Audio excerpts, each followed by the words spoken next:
Hoy prácticamente olvidado, Jean Lorrain, seudónimo que adoptó el escritor simbolista francés Paul-Alexandre Martin Duval, merece visitarse nuevamente. Su trabajo causó escándalo en su época, pero su calidad aún permite leer sus cuentos con placer.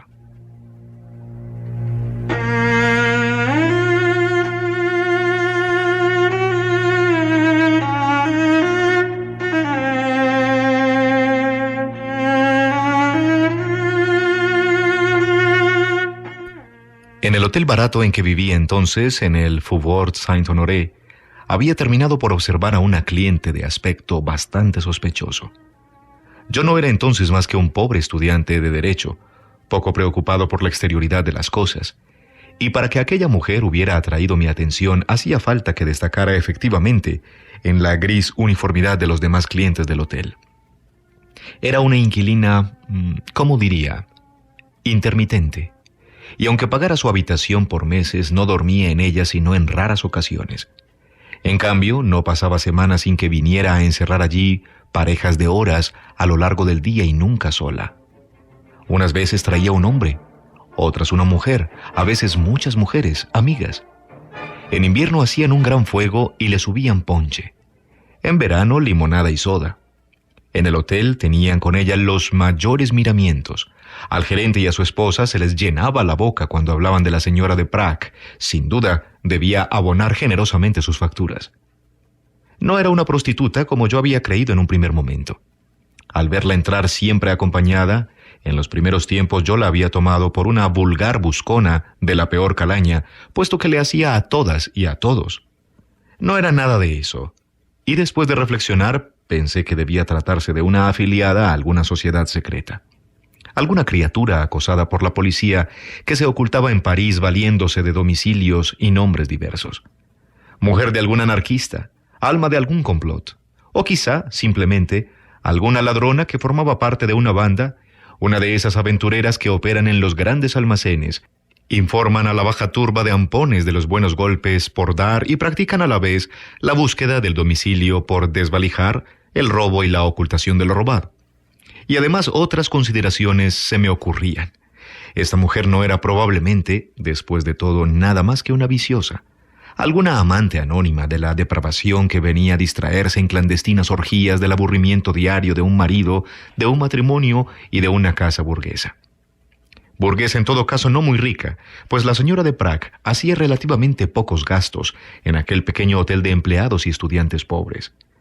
Llegaba siempre en Simón, se iba de igual forma, y los hombres que traían estaban en general mal vestidos y parecían pertenecer a una clase inferior. Pequeños sombreros hongo, largos gabanes ajados, bufandas deterioradas, pero en su mayoría eran singularmente ágiles y desenvueltos, con aspecto de gimnastas y de acróbatas, tanto que, al fin de cuentas, me había quedado con la idea de que se trataba de una empresa de contratación para los music halls y los circos de provincias, de la que la señora de Prague era la representante. Las mujeres que traía eran más elegantes, y con sus cabellos teñidos con aleña, los ojos maquillados y la boca pintada de carmín, tenían entre ellas un aire de familia. Actrices de pequeños teatros o camareras de restaurantes nocturnos. Su forma de hablar en voz alta, las ropas chillonas, la gesticulación histérica, contrastaban con el tono y las maneras excesivamente sobrias de su amiga.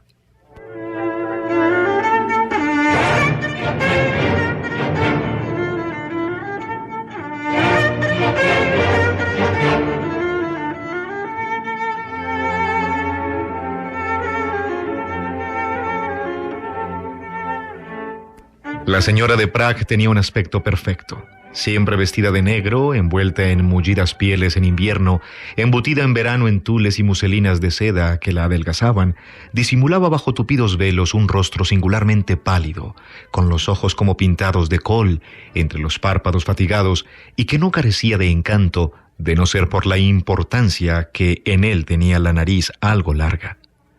La boca demasiado grande también deslucía el rostro, pero se abría muy roja sobre pequeños dientes separados y brillantes.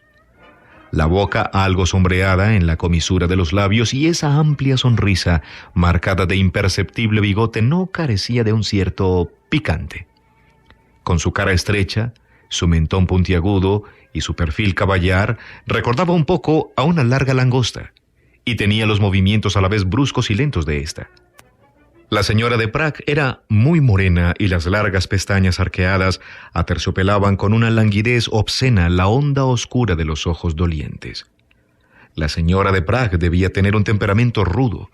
Las apariencias así lo confirmaban al menos, pues si no era la ladrona, ni el agente artístico que podría suponerse, seguía siendo un fino rastreador de lujuria, a juzgar por las presas que cazaba de pluma y pelo, pues todo le resultaba aceptable.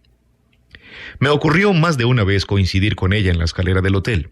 Ella subía y yo bajaba, o viceversa, y en cada ocasión por mi parte se había tratado de roces y de osadías de mano arrastrándose por el pasamanos tratando de tocar la suya, pues aquella enigmática sonrisa sombreada y aquellos ojos prometedores me lancinaban.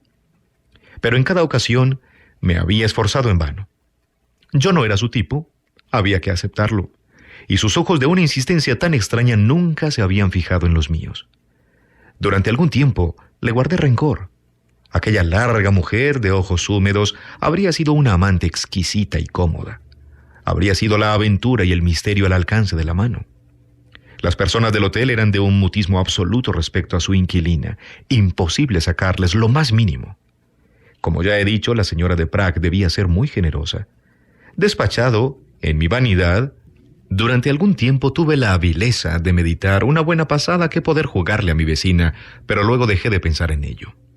El azar, ese gran maestro de los desenlaces, me ayudó a descifrar una parte del enigma. Era a finales del invierno. Me encontraba una noche en Los Franceses, modestamente instalado en las últimas filas de la platea. Representaban obras del repertorio y los socios habituales dormitaban. Dormitaban incluso hasta el punto de que yo escuchaba su monótona recitación, pendiente de la conversación de dos mujeres que cuchicheaban detrás de mí, dos mujeres invisibles detrás de la reja de un palco, y estos eran los fragmentos de conversación que escuché.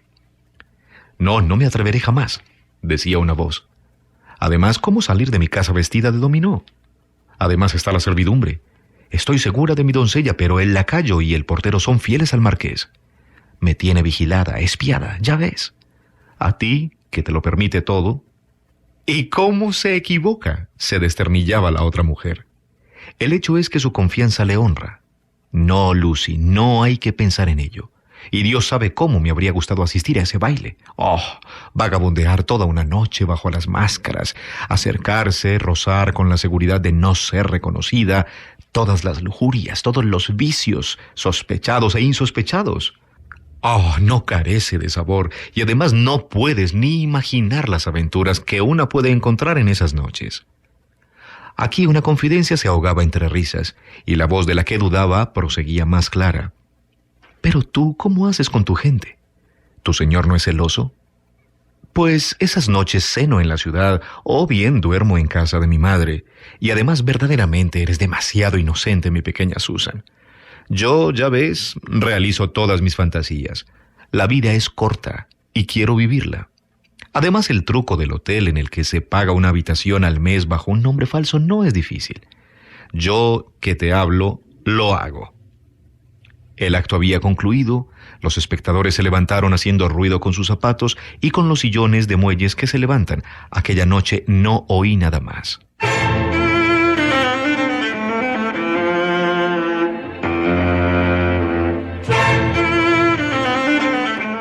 10 días después, el encargado del hotel falleció.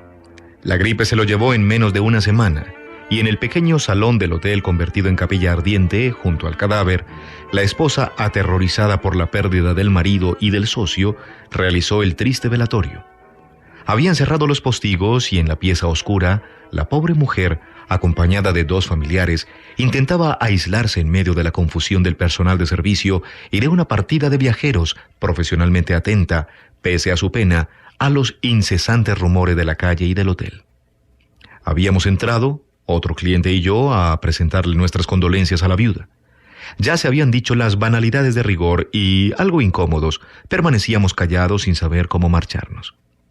De repente, se oyó la parada de un Simón ante la puerta, ruido de pasos precipitados en la escalera y en medio de una maraña de astracán negro, la señora de Prague irrumpió en la habitación. La señora de Prague no venía sola. Otra mujer, elegante y muy tapada, la acompañaba. Las recién llegadas retrocedieron un momento. Ignoraban el acontecimiento y se sorprendieron ante aquel aparato fúnebre. Pero la señora de Prague se repuso rápidamente. Después de algunas palabras y un apretón de manos a la viuda: desolada, desconsolada, mi pobre querida señora. Hágame no obstante un favor. ¿Dónde guardó usted mis dominós, mis pelucas, todos mis pertrechos de disfraz? Y como la hostelera confundida hacía un gesto de estupor: es que la señora, e indicaba a la desconocida, es que la señora me acompañará mañana al baile. Voy a prestarle uno de mis trajes y quisiéramos probárselo. ¿La molesto? La viuda, con los ojos llenos de lágrimas, de repente señalaba con expresión desconsolada un armario, al otro lado del cadáver. El difunto estaba colocado justo delante del armario. Es muy fastidioso, efectivamente, pero ¿qué quiere? No es culpa mía. Además, mi amiga tiene prisa. La viuda, que se había incorporado un momento, se había dejado caer de nuevo sobre su silla. Ahora sollozaba en silencio, con las manos apoyadas en las rodillas y todo su rostro suplicante, pero la de Prague permanecía allí, con su larga cara pálida, imperiosa y malvada. La hostelera hacía un esfuerzo y, cogiendo el manojo de llaves de su cintura, echaba una pierna por encima del cadáver y, con las piernas separadas, a caballo por encima del muerto, abría el armario y pasaba a su cliente impasible todo un montón de rasos, terciopelos y encajes. Una peluca que colgaba fuera de un paquete estuvo a punto de prenderse en la llama de un cirio. La angustia se adueñó de nosotros. «Gracias», decía la señora de Prague, aplastando de un manotazo las musetas y los vestidos. Luego, volviéndose hacia su acompañante: «Vamos, Susan, ¿me acompañas?».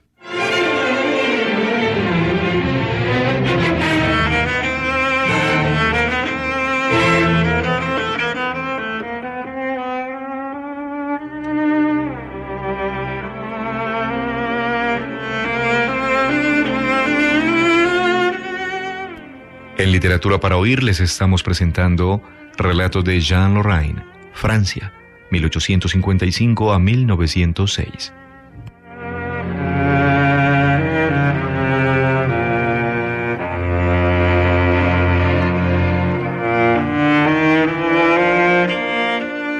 Ahora escucharemos este cuento, Los agujeros de la máscara.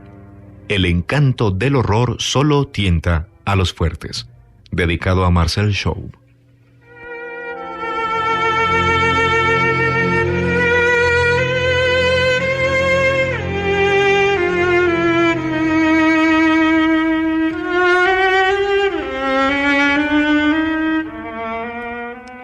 «Quiere verlo», me había dicho mi camarada de Jackals. «Bien, consiga un dominó y un antifaz, un dominó elegante, de satín negro, póngase unos escarpines y por esta vez medias de seda negra también.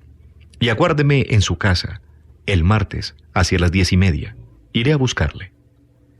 El martes siguiente, envuelto en los susurrantes pliegues de una larga esclavina, con una máscara de terciopelo, barba de satín atada detrás de las orejas, esperaba a mi amigo de Jackals en mi piso de la calle Tate Boot, calentando mis pies irritados por el contacto de la seda en las brasas del hogar. Fuera, bocinas, gritos espantosos de una noche de carnaval. Resultaba curioso e incluso inquietante aquella solitaria velada de un enmascarado sentado en un sillón, en la penumbra de un piso atiborrado de objetos, aislado por los tapices, con la llama de una lámpara de petróleo y el vacilar de 2 velas blancas, esbeltas, funerarias, reflejadas en los espejos que pendían del muro. Y de Jackals no llegaba. Los gritos de las máscaras estallando a lo lejos empeoraban la hostilidad del silencio. Las 2 velas ardían tan rectas que, impaciente y turbado, me levanté para apagar una. En ese momento se abrió unas cortinas y entró de Jackals. ¿De Jackals? No había oído golpear la puerta, tampoco abrir. ¿Cómo había entrado? He pensado a menudo en ello luego. De Jackals estaba allí. ¿De Jackals? Es decir, un largo dominó, una forma grande, sombría, enmascarada, como yo. ¿Está listo?, preguntaba su voz que no reconocí. Mi coche está aquí, nos vamos. Su coche no lo había escuchado rodar ni detenerse ante mis ventanas. ¿A qué pesadilla, sombra y misterio había empezado a descender? Es su capucha la que tapa sus oídos, no está habituado a la máscara. Pensaba en voz alta de Jackals, que había penetrado mi silencio. Tenía pues aquella noche el poder de adivinar y levantando mi dominó, se aseguraba de la finura de mis medias de seda y de mi ligero calzado. Aquel gesto me tranquilizó. Era de Jackals y no otro quien hablaba. Cualquier otro no hubiese seguido la recomendación que de Jackals me había hecho hacía una semana. «¡Nos vamos!», ordenaba su voz, y en un murmullo de seda y satín nos hundimos en la cochera, similares, creo, a dos enormes murciélagos, con el vuelo de nuestras esclavinas repentinamente levantadas por encima de los dominos. ¿De dónde venía aquel viento, aquel soplo desconocido? La temperatura de aquella noche de carnaval era a la vez tan húmeda y blanda.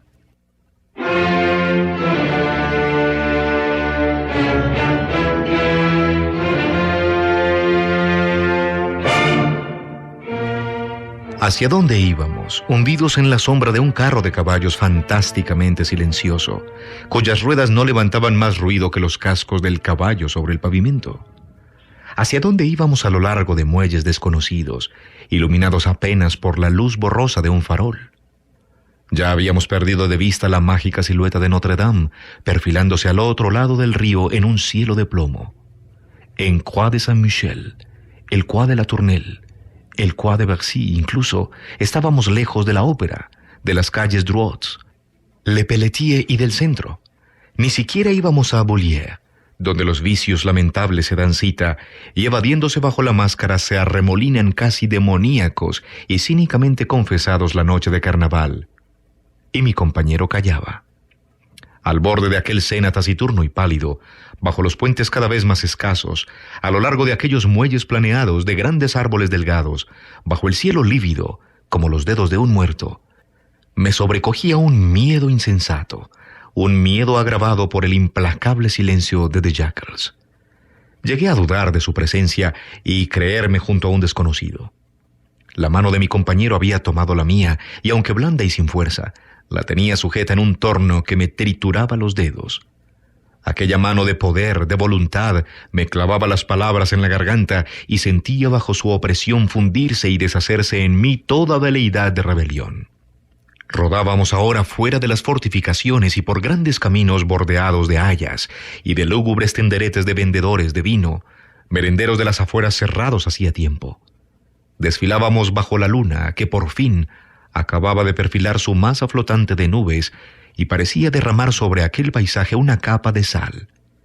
En ese instante me pareció que los cascos de los caballos sonaban en el terraplén de la carretera y que las ruedas del coche, dejando de ser fantasmas, chirriaban en la grava y en los guijarros del camino. «Aquí es», murmuraba mi compañero. «Hemos llegado, podemos bajar». «¿Dónde estamos?» «En la barrera de Italia, fuera de las fortificaciones. Hemos seguido el camino largo, pero el más seguro. Volveremos por otro mañana por la mañana». Los caballos se detuvieron y The Jackals me soltaba para abrir la puerta y tenderme la mano.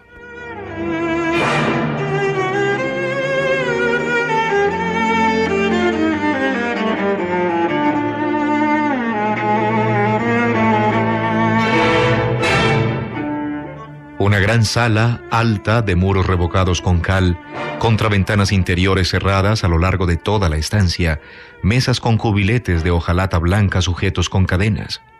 Al fondo, sobre una elevación de 3 escalones, la barra de zinc, atestada de licores y de botellas con etiquetas coloreadas. Allí dentro silbaba el gas alto y claro.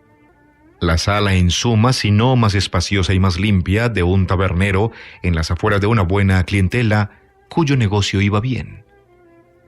Sobre todo, ni una palabra. No hable, ni siquiera conteste. Verían que no somos de los suyos y podríamos pasar un mal rato. A mí me conocen. Y The Jackals me empujaba hacia la sala. Algunos enmascarados bebían, dispersos. Al entrar, el dueño del local se levantaba y pesadamente, arrastrando los pies, venía hacia nosotros como para cerrarnos el paso. Sin una palabra, The Jackals levantaba el bajo de nuestros dominós y le mostraba nuestros pies calzados con finos escarpines. Era sin duda el «ábrete sésamo» de aquel extraño establecimiento. El patrón se volvía hacia la barra y noté, cosa curiosa, de que él también llevaba una máscara, pero de un tosco cartón, burlescamente pintado, imitando un rostro humano.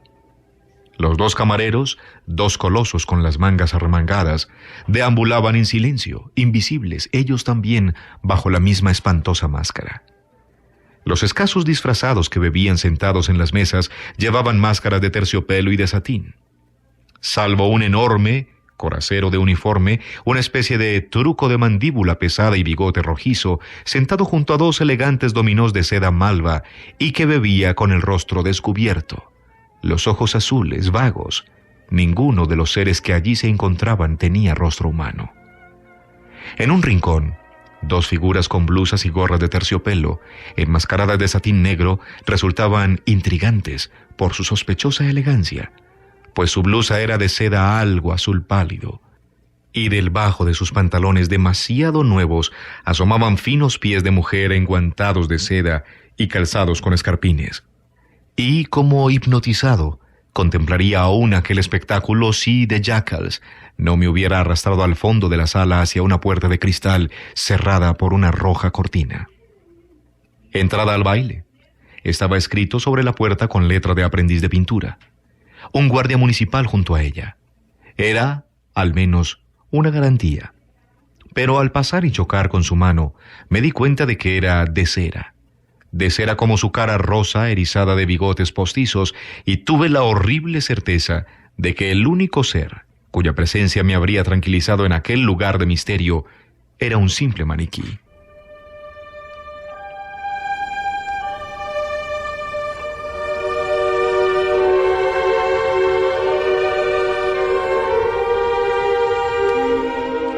¿Cuántas horas hacía que erraba solo en medio de máscaras silenciosas, en aquel sitio abovedado como una iglesia? Y era una iglesia en efecto, una iglesia abandonada y secularizada, de amplia sala de ventanas ojivales, la mayoría medio tapiadas, entre sus columnas adornadas y escaladas con una espesa capa amarillenta donde se hundían las flores esculpidas de los capiteles.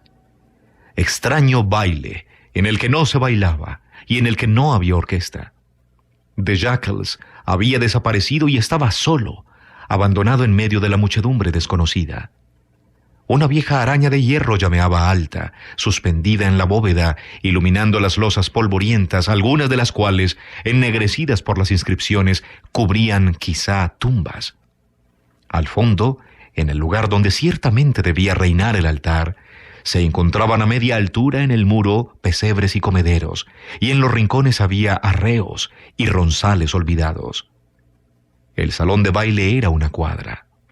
Aquí y allá grandes espejos, enmarcados con papel dorado, se devolvían de uno a otro el silencioso paseo de las máscaras, es decir, ya no se lo devolvían, pues todos se habían sentado ahora alineados, inmóviles, a ambos lados de la vieja iglesia, sepultados hasta los hombros en las viejas sillas del coro.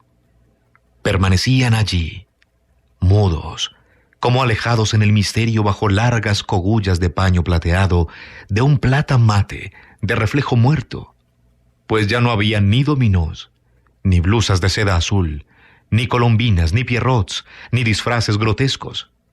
Pero todas aquellas máscaras eran semejantes, enfundadas en el mismo traje verde, de un verde descolorido, como sulfatado de oro, con grandes mangas negras y todas encapuchadas de verde oscuro, con los dos agujeros para los ojos de su cogulla de plata en el vacío de la capucha. Se hubiera dicho rostros de leprosos de los antiguos lazaretos, y sus manos, enguantadas de negro, erigían un largo tallo de lis negro de pálidas hojas, y sus capuchas, como la de Dante, estaban coronadas de flores de lis negras. Y todas aquellas cogullas callaban en una inmovilidad de espectros, y sobre sus fúnebres coronas, la ojiva de las ventanas recortándose en claro sobre el cielo blanco de luna, las cubría con una mitra transparente. Sentía mi razón hundirse en el espanto. Lo sobrenatural me envolvía. La rigidez, el silencio de todos aquellos seres con máscaras. ¿Qué eran? Un instante más de incertidumbre y sería la locura. No aguantaba más y con la mano crispada de angustia, avanzando hacia una de las máscaras, levanté bruscamente su cogulla. ¡Horror! No había nada, nada. Mis ojos despavoridos solo encontraban el hueco de la capucha. El traje, la esclavina estaban vacíos.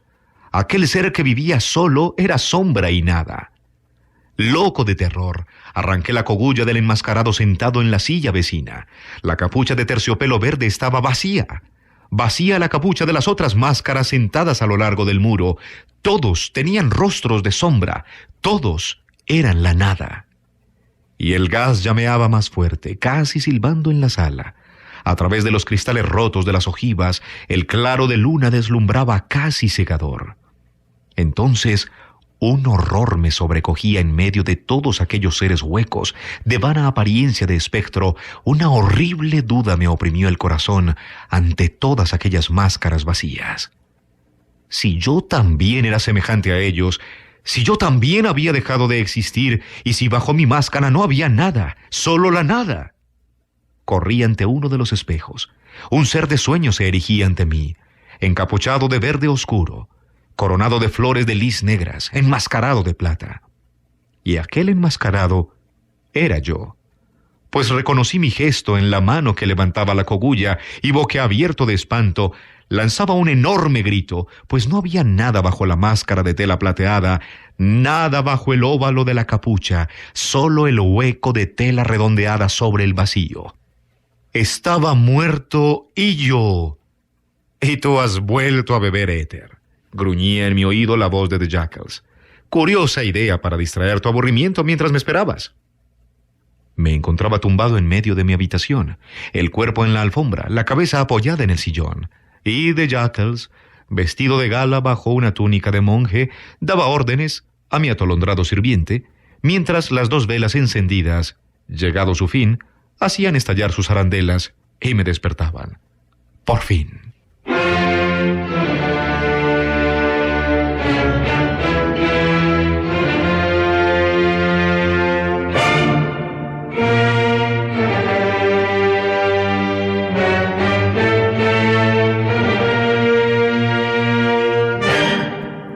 Hoy en Literatura para Oír, Los agujeros de la máscara y Narración del estudiante. Dos cuentos de Jean Lorrain, Francia, 1855 a 1906.